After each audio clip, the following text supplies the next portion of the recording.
Hello, ഒരു യാത്ര പോവാണ് കേട്ടോ. ഇതാ കണ്ണൂർ റെയിൽവേ സ്റ്റേഷനിലാണ് ഇപ്പോൾ ഉള്ളത് കേട്ടോ. ഞാനിവിടെ ഒരു കാഴ്ച കാണിച്ചു തരാം. കണ്ണൂർക്കാർക്ക് ഈ സംഭവം ഓൾറെഡി അറിയായിരിക്കും, പക്ഷേ മറ്റുള്ള ജില്ലക്കാർക്ക് ഇതൊരു കൗതുകമായിരിക്കും കേട്ടോ.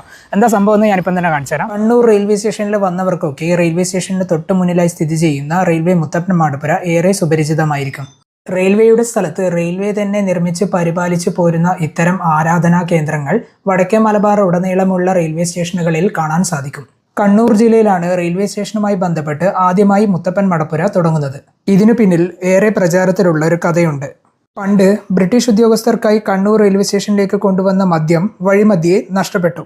അച്ചടക്ക നടപടിയുടെ ഭാഗമായി സ്റ്റേഷൻ മാസ്റ്ററെയും മറ്റു ജീവനക്കാരെയും ജോലിയിൽ നിന്ന് പിരിച്ചുവിട്ടു. ദുഃഖവും അപമാനവും സഹിക്കാനാവാതെ ജീവനക്കാർ പറശ്ശിനിക്കടവ് മുത്തപ്പനെ പ്രാർത്ഥിച്ചു. തങ്ങളുടെ നിരപരാധിത്വം തെളിയിച്ചു തരണമെന്നായിരുന്നു പ്രാർത്ഥന. ഉദ്ദിഷ്ടകാര്യം നേടിയാൽ റെയിൽവേ സ്റ്റേഷനിൽ മാസത്തിൽ ഒരു തവണ മുത്തപ്പന് പയൻകുറ്റി വെച്ചു കൊള്ളാമെന്ന് നേർച്ചയും നേർന്നു. പിന്നീട് റെയിൽവേ നടത്തിയ അന്വേഷണത്തിൽ മദ്യം മോഷണം പോയതാണെന്ന് കണ്ടെത്തി. ശിക്ഷാ നടപടികൾ നേരിട്ട ഉദ്യോഗസ്ഥരെ ജോലിയിലേക്ക് തിരിച്ചെടുത്തു. തങ്ങളുടെ പ്രാർത്ഥന കേട്ട മുത്തപ്പന് പൈൻകുറ്റി വെച്ച് ആരാധിക്കാനും തുടങ്ങി. ഇതിനുശേഷമാണ് മംഗലാപുരം മുതൽ ഷൊർണൂർ വരെയുള്ള റെയിൽവേ സ്റ്റേഷനുകൾക്ക് സമീപം മുത്തപ്പൻ മടപ്പുരകളിൽ ആരാധന തുടങ്ങിയത്. വീഡിയോയുടെ തുടക്കത്തിൽ കാണിച്ച മുത്തപ്പ ക്ഷേത്രം ഉണ്ടല്ലോ, അതിൻ്റെ ആരൂഢം വരുന്നത് കണ്ണൂർ റെയിൽവേ സ്റ്റേഷൻ്റെ തൊട്ട് മുന്നിലാണ് കേട്ടോ. കണ്ണൂർ റെയിൽവേ സ്റ്റേഷൻ ഇവിടെയാണെങ്കിൽ കയറുന്ന എൻട്രൻസിൽ തന്നെയായിട്ട് നേരെ ഓപ്പോസിറ്റ് ആയിട്ട് മുത്തപ്പൻ്റെ ആരൂഢം കാണാം.